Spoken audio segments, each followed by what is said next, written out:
Halo semua, apa kabar? Semoga dalam keadaan baik dan sehat. Pada kesempatan kali ini saya akan menunjukkan atau mendemonstrasikan mengenai bagaimana Anda bisa menguji pekerjaan Anda secara lokal. Jadi Anda nggak mesti harus selalu terus-menerus mengirimkan pekerjaan Anda ke central repository atau ke GitHub untuk bisa dinilai atau untuk bisa dites ya kebenarannya. Nah, jadi tujuan dari sesi ini adalah memberikan Anda insight ya, gimana caranya, dan tentu saja setelah sesi ini Anda diharapkan mampu untuk melakukan pengujian pekerjaan Anda secara lokal. Dengan demikian Anda punya waktu ya yang lebih singkat untuk bisa mengetahui apakah pekerjaan Anda itu sudah benar atau tidak, atau solusi Anda itu sudah korek atau belum. Nah, kita akan mulai masuk dari latar belakang, kenapa sih kita perlu melakukan testing.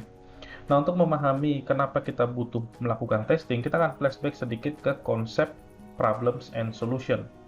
Ingat bahwa suatu problems butuh solution. Nah, di konteks kita, solution dikemas dalam bentuk working program. Jadi program yang memang ketika dieksekusi oleh komputer menghasilkan output yang sesuai dengan harapan. Nah, bagaimana kita bisa tahu apakah solusi kita ini sudah benar atau sudah sesuai dengan harapan? Tentu kita harus melakukan testing. Nah, dengan testing kita bisa memeriksa apakah program kita ini korek atau tidak. Ingat bahwa program yang korek atau solution yang korek itu artinya solution yang solving problems. Nah, jadi sekarang posisi dari testing sangat penting. Untuk apa? Untuk memastikan bahwa program kita sudah korek.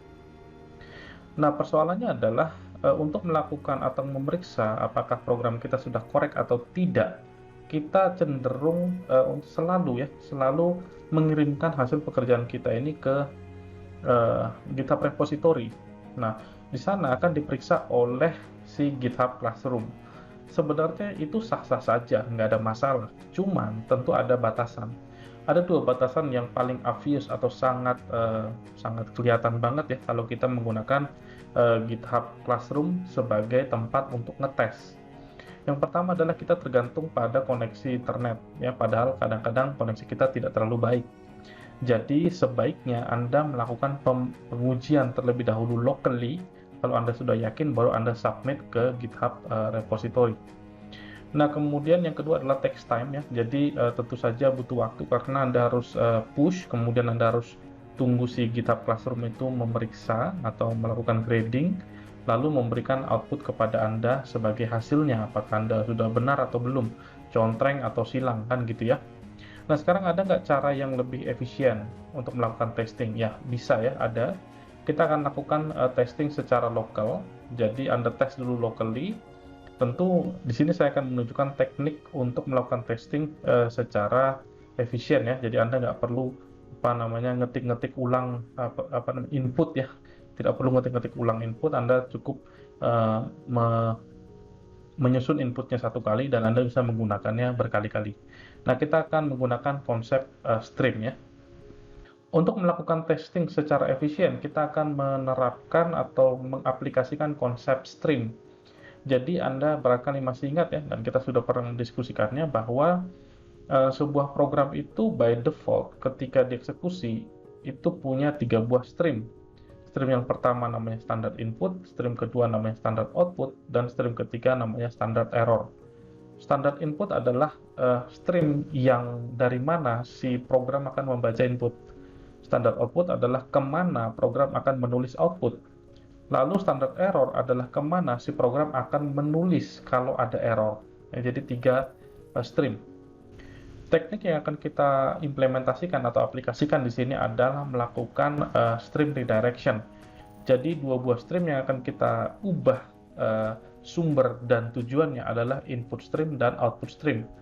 Jadi dengan demikian input stream kita bukan lagi dari input stream yang sebenarnya, tapi kita akan membaca dari sebuah berkas.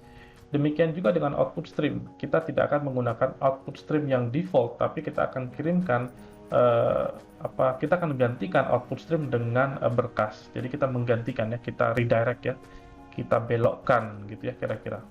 Nah, kira-kira bentuk skematiknya seperti ini. Berikut ini adalah contoh bagaimana cara kita melakukan redirection ya dari standar input. Jadi standar input kalau mau kita redirect, kita menggunakan tanda kurang dari, kemudian diikuti dengan berkas yang menjadi input. Nah, sementara untuk meredirect standard output, kita menggunakan tanda lebih besar ya, kemudian diikuti dengan nama berkas kemana output akan dikirimkan. Ya, kira-kira seperti itu. Nah, di sini pada contoh kita punya sebuah program yang namanya BMI, ya. Jadi ini untuk mengukur body mass index. Di sini ada dua buah input yang diperlukan, yaitu berat badan dan tinggi badan, ya. Jadi berat badan dan tinggi badan. Nah, untuk berat badan itu satuannya kilogram, lalu untuk tinggi badan itu satuannya sentimeter, tapi kemudian tinggi badan ini akan dikonversi menjadi meter, lalu dilakukan perhitungan BMI. Kemudian akan ditampilkan outputnya. Nah, di sini sebagai contoh, inputnya sudah kita desain dan kita tuliskan dalam berkas namanya in1.txt. Dan kita mau menggunakan out1.txt sebagai tempat penulisan output. Ya. Jadi ketika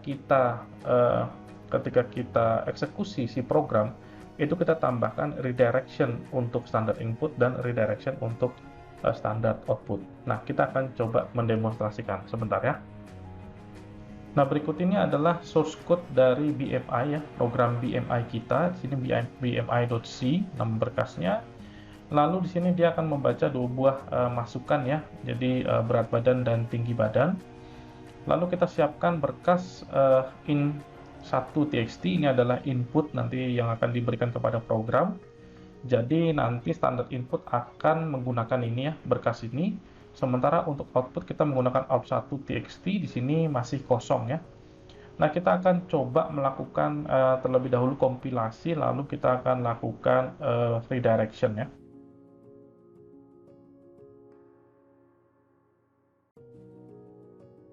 Nah, sudah kita compile, nah kita akan lakukan eksekusi ya si program. Nah, di sini kita akan lakukan redirection. Nah, untuk input standard input redirection kita menggunakan tanda kurang dari lalu nama berkasnya ya. Nah, jadi dia akan membaca dari input 1 dan akan dimasukkan ke dalam program akan memberikan output. Nah, kalau kita hanya seperti ini, maka outputnya akan masih ke standar output yang normal. Ya, akan seperti ini. Tapi kalau kita mau nulis ke standar outputnya, nulis ke berkas, nah kita pakai tanda lebih besar ya, lalu kita tuliskan nama berkasnya ya, out1.txt. Nah, dengan demikian standar output kita tidak akan mencetak apa-apa, tapi kita bisa cek di out1.txt. Di sini sudah ada hasil eksekusi dari program kita. Nah, saya pikir seperti itu bisa menjadi solusi bagi teman-teman yang mungkin kesulitan ya menggunakan GitHub Classroom karena jaringannya kurang baik. Jadi Anda bisa tes locally dan Anda cocokkan dulu outputnya sudah cocok atau tidak, baru Anda submit ke GitHub Classroom. Jadi saya pikir ini saja untuk sesi kali ini, semoga bermanfaat dan sampai ketemu lagi di sesi-sesi pembelajaran lainnya. Ciao!